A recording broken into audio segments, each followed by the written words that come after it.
When I discovered that my wife had cheated on me twice and was going to do it again, I was absolutely devastated.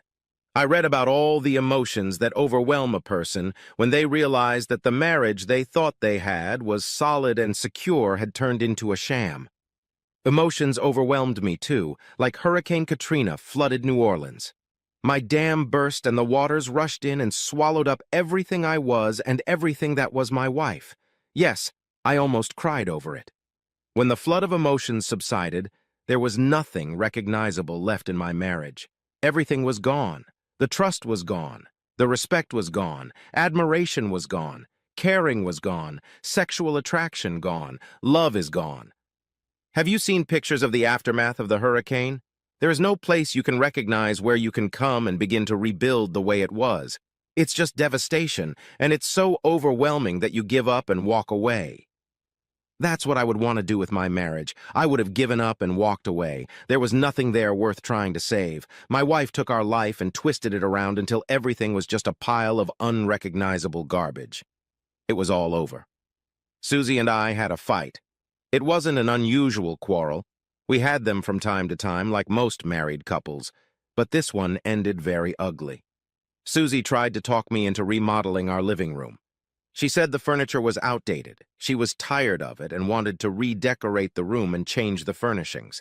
I explained as clearly as I could that the furniture wasn't old. It was only 2 years old. It cost a lot of money, and I wasn't going to spend that much money on new furniture. She kept telling me that she was sick of it and wanted something new. I probably made a mistake and escalated the argument when I said, "I guess you're bored with me too, huh? You want to just go and sleep with someone else because you're sick of me?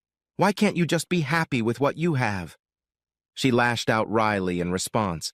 "Well, maybe I should go and cheat on you. Then maybe you'd realize what you had and what you could lose." Of course, I didn't let that go unchallenged either and yelled out, "Well, you decide what you want out of life, Susie, and just pursue it. But don't expect me to be here waiting for you when you get back." Then she hit a nerve with me when she said, "I probably should have married Phil instead of you. Maybe he wouldn't have been a cheap bastard like you." That went over like a red rag on a bull. I literally yelled at her, "Fuck you! Go sleep with him. I never want to hear his name mentioned again. And you're not buying new furniture no matter what you do or say. End of discussion." I jumped out of the house and drove to the club for a couple beers. I was furious, and I needed time to cool down before I talked to her again. Phil had always been my biggest rival. He was the golden boy in our community.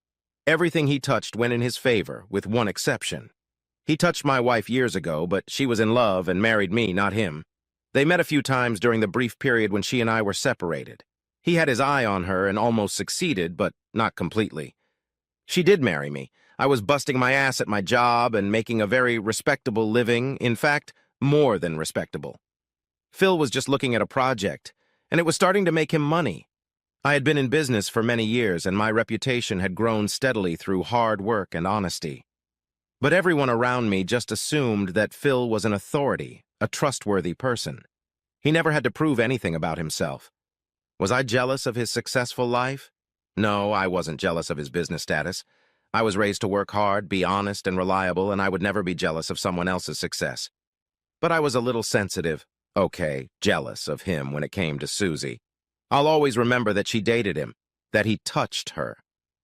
It was about 2 hours later, just about 9 p.m., that my cell phone rang. I looked at the number. It was my home phone. I decided to send the call to voicemail rather than talk to my wife at this point, because I was still pretty wound up. And on top of that, I had a few beers under my belt and thought I might just say something nasty that I would regret later. A while later, I listened to her message. "Larry, I called to tell you I'm sorry for what I said earlier. I realized it still wasn't enough to return my call because you had to see it was me calling. Since you're not coming home anytime soon, I think I'll just go out on my own for a while. I'll see you later." It really wasn't enough. I was just starting to come to my senses after our fight, but now I was angry again. I grabbed myself another beer and drained it in a couple minutes, then went looking for her. I drove around every bar parking lot in town and didn't see her car. I finally thought that maybe she had left with someone she knew, so I drove to her best friend Patty's house, and sure enough, her car was parked out front. I walked up to the front door and knocked. After about a minute, Dave, Patty's husband, came to the door and asked me, How are you doing, Larry? I heard you and Susie had a little fight today. They're not here. They decided to go out to the bars a little tonight. Well, Dave, I didn't see Susie's car at the bars, so I thought maybe she was here with Patty. Could you tell me what kind of car your wife drives so I can go and look for them? She has an excursion tonight. I think they were going to start at Bachelor's and eventually come back here, he added. I got out and drove straight to Bachelor's, and sure enough, Patty's excursion was in the parking lot. I thought about going straight in and coming face-to-face with Susie, but I was still a little high from the beer I'd had and thought it might be best if I just sat in the car briefly and sobered up before we had another drink. A few minutes after 11 p.m., they came out, got into Patty's car, and drove out of the parking lot. I followed them at a safe distance, and just as Dave had said, they pulled up to the downhill bar and went inside. I sat in the parking lot again for a while, just watching what was going on. I figured it wouldn't be long before they headed to the next place, and I wasn't wrong. At exactly 12:30, they drove to what I assumed would be the next and last stop before returning. It was the pub in the hotel. And when midnight came, Patty walked out of the hotel, got into her car, and drove off. What the hell is this? I asked myself. How wrong was Susie going to act by staying here? Was she going to do something stupid? I knew I had to find out. I pulled my team baseball cap and t-shirt out of the trunk and put them on as some sort of disguise. Now I wasn't quite sober yet, so my disguise was far from perfect. You see, the jersey had my name on it. However, I didn't think anyone would pay that much attention to it, so I knew it was better than no disguise at all. A few minutes later, I snuck into the pub and found a secluded spot from where I could watch what was going on. That's when I saw Susie with Phil. Yes, she was with Phil. They were sitting at a table against the back wall of the bar, as far away from the entrance as they could get. I noticed that there was an empty booth right behind Susie, so I moved in with all the caution I could muster. I needn't have worried, though. The two of them were so absorbed in their conversation that they wouldn't have noticed the water buffalo climbing into that stall. From where I was sitting, I could hear their entire conversation, except for a couple times when he must have leaned forward to kiss her and whispered something. "Thanks for coming, Phil. I didn't want to keep Patty up all night," she said. "No problem," Phil replied. "You know I love it when you and Larry fight. 7 years ago, you two broke up, and I've had a lot of fun with you for a while and twice more since you've been married. I'm perfectly happy to give you another night of revenge tonight, too. I wish you two would fight more often than you do." "Well," she said, "you know I love him to death. But when he pisses me off like he did tonight, I can't help it. I need a revenge fuck just so he won't be the winner." As I listened to this conversation, the realization that she had cheated on me twice in the last 6 years of our marriage and was planning to do it again tonight put me in the state I was in when I started telling this story. She could have said all she wanted about how she loved me to death, but her actions proved otherwise. She fucked Phil to get even with me, to keep me from winning, as she put it. That's not love. It's a selfish, uncaring entity, and it caused all the changes I mentioned. Right or wrong, this conversation has destroyed me and my love. Don't tell me I'm stupid because I won't listen. It is what it is, and I knew I didn't love her anymore. Oh, I almost cried over such a loss, but it was already over.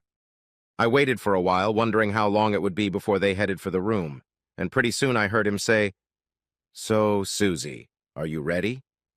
I could almost see the smirk on her face. I knew she'd be there because I'd heard the words she'd said to him, and she always smirked when she said them. Luckily for them, they got up and headed for the elevators. I was ready to kill by now. Maybe I was lucky, because I think I might have actually done some serious damage to their health. A short while later, I followed them into the lobby. I couldn't tell what floor they were staying on, so I walked up to the porter and asked to call Phil Major's room. The phone rang 3 times before he picked it up, and I asked in a slurred voice, "Is this room 312? He replied, "No, it's not 312. Why the hell are you calling that number at this hour?" And hung up. I asked them to call his number again, and when he picked up, I said, "Well, I thought it was 312. Tell me, are you trying to trick me because it's 312, isn't it?" "You stupid, drunken scumbag, this isn't number 312, it's number 422, and if you call here again, I'll have the manager call the police." He tossed the phone receiver. "Anyway, who's calling me a dumb bastard now?" I think the dumb bastard is the guy who just gave an angry and dangerous husband the number of the room where he's going to sleep with his wife. Let's take a vote.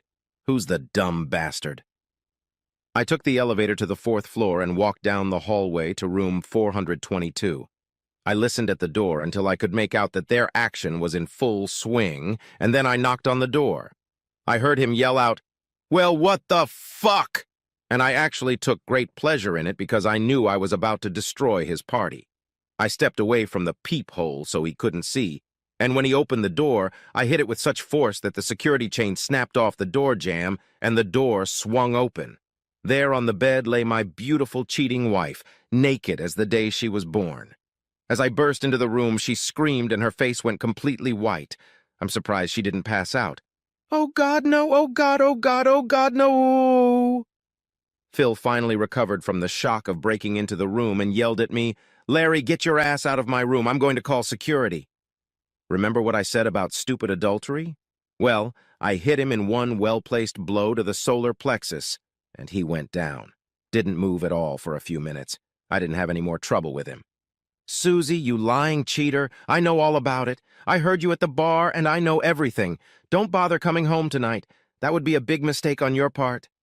"Oh, God, no, Larry. Let me come home. I can explain. It means nothing to me. I'm in love with you. Oh, God, no!" "You heard me. Don't make the second biggest mistake of your life and come home. It's not going to turn out well for you. And yes, you can take that as a threat." I turned and walked out the door. I was actually surprised that I could be as calm as I was right now. I'd wanted to kill them both minutes earlier, but throwing just one punch at the stupid bastard showed incredible control on my part. I know I'd been pretty rough on her verbally, but it could have been a lot worse.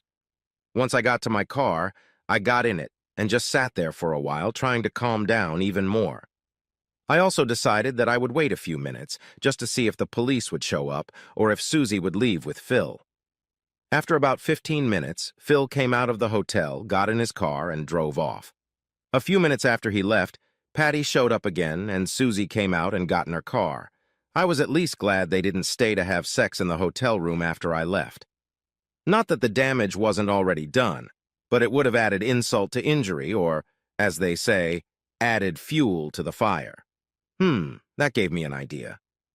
I went home and went to bed. I don't even know what time the phone rang and the caller ID showed it was Patty. "Larry, I know you're upset about Susie and don't want her to come home, but I wanted to call you and tell you that she's staying with Dave and me so you don't have to worry about her." "Patty, I wasn't going to worry about her anymore. I don't care about her anymore. You didn't have to wake me up. By the way, what time is it?" "It's 3 o'clock in the morning, Larry, and you can't tell me you don't care. I know you love Susie, and she loves you.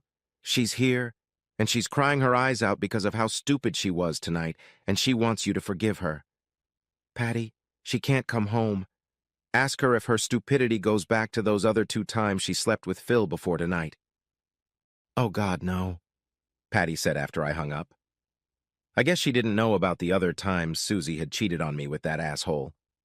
I was lucky in that I don't get bad hangovers, and besides, I quit drinking pretty early in the evening, so even though I was very tired, I was up and about by 8 in the morning. By 10 o'clock, I was ready for a confrontation with Susie. I called Patty at home and told her that Susie could come home if she wanted to. I was standing in the driveway when she pulled up a few minutes later. Dave and Patty followed her to our house. I'm sure they were there to make sure I didn't physically harm her in any way. When Susie got out of her car, her eyes were wide open and she asked, "Larry, what is that pile in our front yard?" "Susie, it's anything that would remind you of me. Everything you've ever given me. Everything I've ever given you. These are all the pictures of our courtship and our 6 years of married life. I can't think of a single thing left in the house that reminds you of me. I even put the old furniture out here so you could go out and buy new furniture like you wanted. And lastly, this." And I held up our wedding picture. I walked over to the end table that was next to my chair and placed the picture on it. I took a few steps back to the driveway and threw a lit match into the trail of gasoline I'd doused all that stuff with. It caught fire, and the flames quickly ran to the pile of memories of me. It wasn't long before everything was engulfed in flames. It was a hellfire, There wasn't much left but ashes and burnt furniture frames. I looked at my wife, who was clearly in shock, and said, "You win, Susie. I heard you tell Phil that you never wanted me to win. I hope it was all worth it. Our marriage is over. You can have everything else. I don't want anything from this marriage. I just hope I don't remember you either. You'll get the details from my lawyer." A few minutes later, when I heard the sound of approaching sirens from across the street, a police car pulled up and 2 officers came over to ask what had happened. A couple minutes later, the fire department arrived to put out what was left of the smoldering mass. The gasoline did its job, and the pile turned to ash and charred rubble in a matter of minutes. "I'm just burning the remnants of the marriage, officers. I apologize for the trouble I caused." Needless to say, they took me into custody. As they escorted me to the patrol car, I looked over at Susie and saw that she was sobbing. I spent a couple days in jail and they had a psychiatrist evaluate my sanity. Surprisingly, they found that I was sane. Saddened and destroyed, but sane. I think they would have let me out sooner, but they wanted to observe me for a couple days, just to be sure. I posted bail and went to get my car from the parking lot outside my office. All the stuff I wanted to keep was in the car. It was mostly my clothes and a few other personal items. I drove to the nearest motel and got a room for a few days until I could find an apartment to rent. A few weeks later, I was completely settled in and started moving on with my life. My trial began and I pleaded guilty to all charges and was fined $5,000 plus court costs. It was a small price to pay to destroy my broken marriage. Susie contested the divorce and continued to leave me voice messages on my cell phone. She begged me to talk to her, to forgive her because it meant nothing to her, to take her back. I left one message on our home phone when I knew she would be at work. I said, "Susie, you tell me it meant nothing to you, but it meant everything to me. Do you understand? It meant everything to me. Goodbye." I never heard from her again. The divorce did go through and I gave her everything she wanted. I just wanted to be done with her. Phil's wife got wind of all this, divorced him, and really gave him the cleaners. Apparently, Susie wasn't the only wife Phil consoled when they were fighting with their husbands. A couple weeks after I burst into the hotel room and caught him with his wife, I ran into Phil at the very same bar. I think I must have surprised him because he didn't have time to get up and run away.